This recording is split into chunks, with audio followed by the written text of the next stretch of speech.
Hello, traders.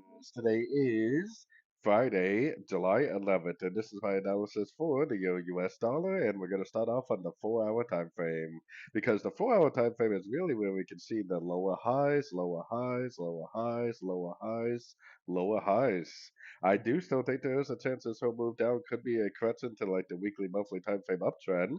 But until we get a break of this lower lows, lower highs, till we get a good Fibonacci bounce and a nice break of structure up, we do have to keep in mind that the flow is down and that we should primarily keep looking for shorts on shorter time frames.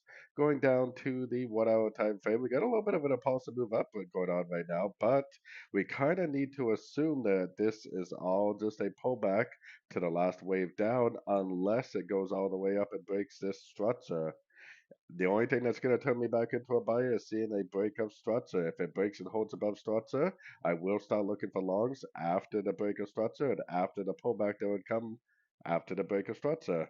Until then, I would definitely be looking at this move up right here as possibly just another opportunity to go short at a three-way pullback and a Fibonacci bounce and potentially the continuation of the downtrend. So anyways, don't forget to check out my free Discord group, link down here in the corner. Take a look at my website, fxpipcollector.com. And as always, thank you for watching and happy trading.